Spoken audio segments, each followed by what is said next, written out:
നമസ്കാരം. മോട്ടിവേഷൻ ചാനലിലേക്ക് എല്ലാവർക്കും സ്വാഗതം.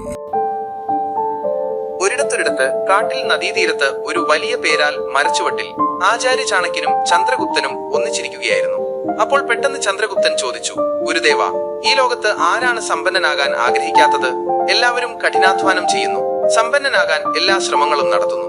പക്ഷേ ചിലർ കുറഞ്ഞ അധ്വാനത്തിലൂടെ സമ്പന്നരാകുന്നത് ഞാൻ പലപ്പോഴും കണ്ടിട്ടുണ്ട്. എന്നാൽ പാവപ്പെട്ടവൻ കഠിനാധ്വാനം ചെയ്യുന്നു, വിയർപ്പൊഴുക്കുന്നു, എന്നിട്ടും അവന് ഒരിക്കലും സമ്പന്നനാകാൻ കഴിയുന്നില്ല. അധ്വാനം കൊണ്ട് മാത്രം പണം സമ്പാദിക്കാൻ കഴിയുമോ? സമ്പന്നനാകാൻ കഴിയുമോ? ചാണക്യൻ പുഞ്ചിരിച്ചു. നൂറ്റാണ്ടുകളുടെ നീതിശാസ്ത്ര രഹസ്യങ്ങൾ കാത്തു സൂക്ഷിക്കുന്ന ഒരു തേജസ് അദ്ദേഹത്തിന്റെ കണ്ണുകളിലുണ്ടായിരുന്നു. അദ്ദേഹം പറഞ്ഞു, ചന്ദ്രഗുപ്ത, ജീവിതത്തിൽ എപ്പോഴും ഒരു കാര്യം ഓർക്കുക. കഴുതയും അധ്വാനിക്കുന്നുണ്ട്, കഴുതയും വലിയ ഭാരം ചുമക്കുന്നു, രാപ്പകൽ കഷ്ടപ്പെടുന്നു. എന്നാൽ കഴുതയെപ്പോലെ അധ്വാനിക്കുന്ന മനുഷ്യൻ എപ്പോഴും ദരിദ്രനായി തന്നെ തുടരും. ബുദ്ധിമാനായവന്റെ അടുത്തേക്ക് മാത്രമേ ലക്ഷ്മി വരൂ. ഒരു വ്യക്തി സമ്പന്നനാകുന്നത് അധ്വാനം കൊണ്ടല്ല, തന്റെ ബുദ്ധി കൊണ്ടാണ്. ഈ കാര്യം എല്ലാവർക്കും മനസ്സിലായാൽ ആ ദിവസം ലോകം തന്നെ മാറിമറിയുമെന്ന് കരുതുക. എല്ലാം ബുദ്ധിയുടെ കളിയാണ്. യാഥാർത്ഥ്യത്തിൽ സമ്പന്നനാകാൻ അധ്വാനത്തിന് 1% പോലും പങ്കില്ല. കാരണം കൂലിവേലയും സ്വന്തം തലച്ചോറ് ഉപയോഗിക്കാൻ ആഗ്രഹിക്കാത്തവരുടെ പങ്ക് മാത്രമാണ് അധ്വാനം. നീ സമ്പന്നനാകാനുള്ള വഴിയിലാണെങ്കിൽ ആദ്യം നീ ഈ ശാരീരിക അധ്വാനം ഉപേക്ഷിക്കണം. നിന്റെ തലച്ചോറിനെ എങ്ങനെ ജോലി ചെയ്യിക്കാം എന്നതിനെ കുറിച്ച് നീ ചിന്തിക്കണം. അപ്പോൾ ചന്ദ്രഗുപ്തൻ പറഞ്ഞു, ഹേ ഗുരുദേവ, ദയവായി ഇന്ന് ഈ കാര്യങ്ങളെ കുറിച്ചെല്ലാം എനിക്ക് പറഞ്ഞു തന്നാലും. ചാണക്യൻ തലകുലുക്കിക്കൊണ്ട് പറഞ്ഞു, ശരി, സമ്പന്നനാകാൻ അധ്വാനിക്കേണ്ടതുണ്ട്. പക്ഷേ ആ അധ്വാനത്തിന്റെ രീതി അല്പം വ്യത്യസ്തമായിരിക്കും. ഇന്ന് ഞാൻ നിനക്ക് അതാണ് മനസ്സിലാക്കി തരാൻ പോകുന്നത്.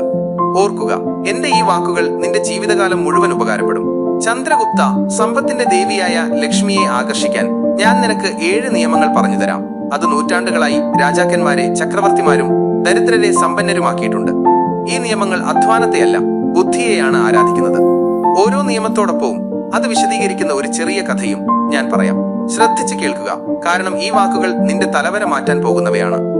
നിയമം നമ്പർ 1, ലക്ഷ്മി ബുദ്ധിയുടെ ദാസിയാണ്, അധ്വാനത്തിന്റെ അല്ല. ചാണക്യൻ പറഞ്ഞു, ആദ്യത്തെ നിയമം ഇതാണ്: ലക്ഷ്മി ബുദ്ധിയുടെ ദാസിയാണ്, അധ്വാനത്തിന്റെ അല്ല.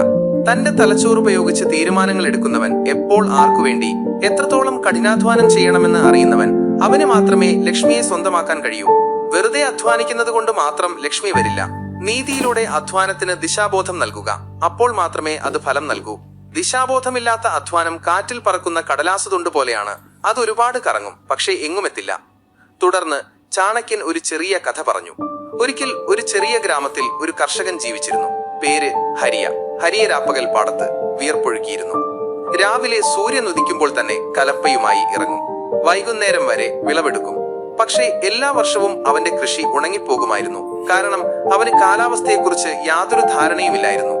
അയൽവാസിയായ മറ്റൊരു കർഷകൻ മൂല കുറച്ചു മാത്രമേ അധ്വാനിച്ചിരുന്നുള്ളൂ. അവൻ വർഷത്തിൽ 2 തവണ മാത്രമേ പാടത്ത് പോയിരുന്നുള്ളൂ. ഒരിക്കൽ വിതയ്ക്കാൻ, രണ്ടാമത് കൊയ്യാൻ.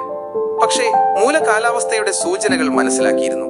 മേഘങ്ങളുടെ ദിശ, കാറ്റിന്റെ ഗതി, മണ്ണിന്റെ ഈർപ്പം, എപ്പോഴാണ് മഴ പെയ്യുകയെന്നും ഏത് വിളയാണ് ഇറക്കേണ്ടതെന്നും അവൻ അറിയാമായിരുന്നു. ഫലം, ഹരിയയുടെ പാടം തരിശായി കിടന്നപ്പോൾ മൂലയുടെ പാടം സ്വർണം പോലെ തിളങ്ങി. ഒരു ദിവസം ഹരിയ മൂലയോട് ചോദിച്ചു, സഹോദര, നീ കുറഞ്ഞ പണിയെ എടുക്കുന്നുള്ളൂ, എന്നിട്ടും നിന്റെ ധാന്യങ്ങൾ വിപണിയിൽ പെട്ടെന്ന് വിറ്റുതീരുന്നു. മൂല ചിരിച്ചുകൊണ്ട് പറഞ്ഞു, ഹരിയ, നീ അധ്വാനിക്കുന്നുണ്ട്, പക്ഷേ ബുദ്ധിയില്ലാതെ. ഞാൻ എന്റെ അധ്വാനത്തിന് ദിശാബോധം നൽകുന്നു. കഥ അവസാനിപ്പിച്ചുകൊണ്ട് ചാണക്യൻ പറഞ്ഞു, നോക്കൂ ചന്ദ്രഗുപ്ത, ഹരിയെ പോലെ ഭൂരിഭാഗം ആളുകളും അധ്വാനിക്കുന്നു, എന്നാൽ ബുദ്ധിയില്ലാതെ. ബുദ്ധി എന്നാൽ എന്താണ്? ബുദ്ധി എന്നത് വെറും പുസ്തകപ്പുഴുവല്ല, മറിച്ച് പ്രായോഗികമായ അറിവാണ്. ഉദാഹരണത്തിന്, നീ ഒരു കടക്കാരനാണെങ്കിൽ വെറുതെ സാധനങ്ങൾ വിൽക്കുന്നതിലൂടെയല്ല, മറിച്ച് ഉപഭോക്താവിന്റെ ആവശ്യം മനസ്സിലാക്കുന്നതിലൂടെയാണ് പണം വരുന്നത്. വിപണിയിൽ മഞ്ഞുകാലമാണെന്ന് കരുതുക. ഒരു കടക്കാരൻ കമ്പിളി വസ്ത്രങ്ങൾ സ്റ്റോക്ക് ചെയ്തുകൊണ്ടിരിക്കുന്നു. എന്നാൽ ബുദ്ധിമാനായ കടക്കാരൻ കാണുന്നത് ആളുകൾ ചായക്കടകളിലേക്ക് കൂടുതലായി വരുന്നതാണ്. അതിനാൽ അവൻ ഒരു ചായക്കട തുടങ്ങുന്നു.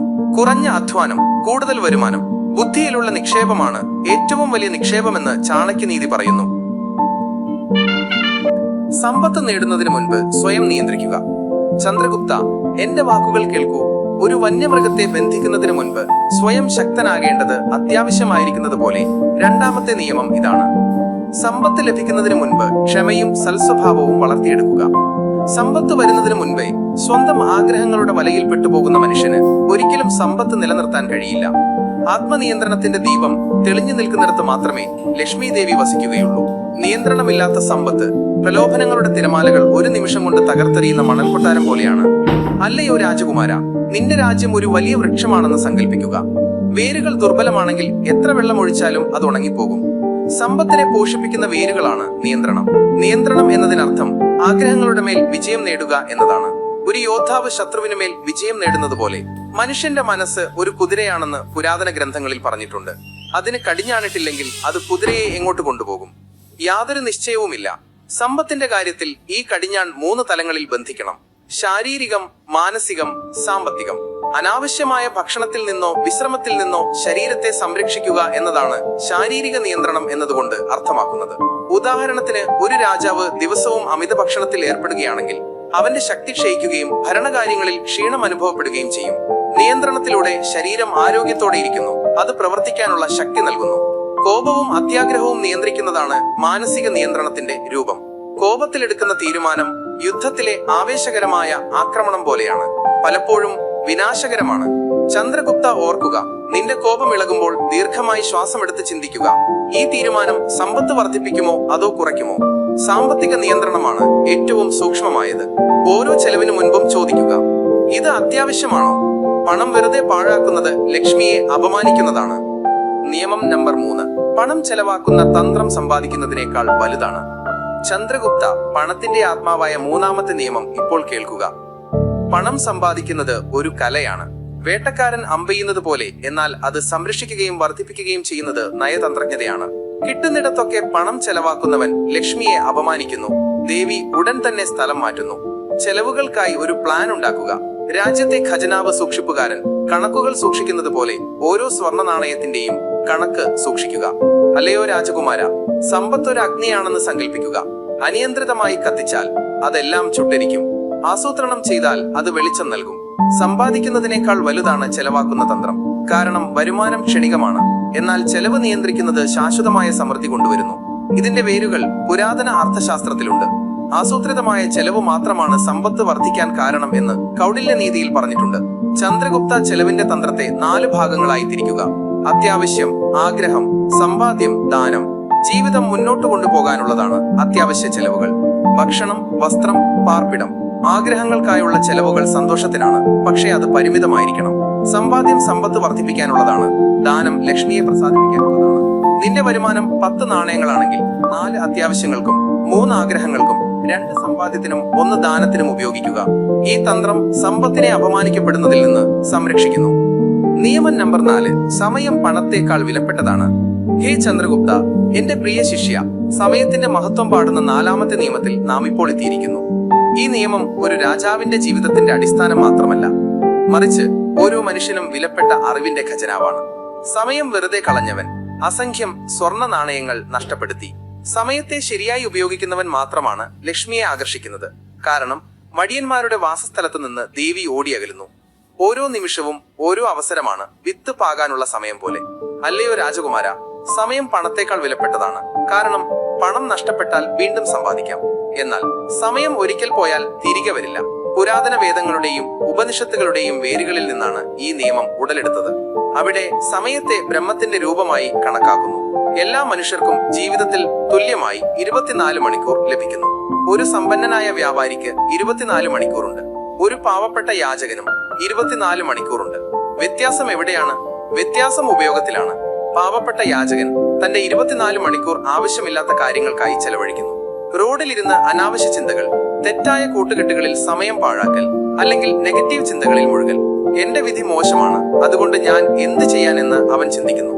എന്നാൽ ഒരു ധനികൻ, വിജയശ്രീലാളിതനായ ഒരു രാജാവ് അല്ലെങ്കിൽ ഒരു വ്യാപാരി തന്റെ 24 മണിക്കൂർ ബിസിനസ്, തൊഴിൽ, ഉൽപാദനപരമായ കാര്യങ്ങൾ എന്നിവയ്ക്കായി മാറ്റിവെക്കുന്നു. അവൻ രാവിലെ എഴുന്നേറ്റ് പദ്ധതികൾ തയ്യാറാക്കുന്നു, പകൽ ജോലി ചെയ്യുന്നു, വൈകുന്നേരം ചിന്തിക്കുന്നു. ഇതാണ് വ്യത്യാസം. ഒരു വശത്ത് നാശം, മറുവശത്ത് സമൃദ്ധി. സമയത്തിന്റെ ശരിയായ ഉപയോഗം ബുദ്ധിയെ കൂർമ്മമാക്കുന്നു. നീ ഓരോ നിമിഷവും ഉപയോഗപ്പെടുത്തുമ്പോൾ തീരുമാനങ്ങൾ വേഗത്തിലാകും. രാജ്യഭരണത്തിൽ 1 മിനിറ്റ് വൈകിയാൽ ശത്രുവിന് അത് മുതലെടുക്കാൻ കഴിയും. നിയമം നമ്പർ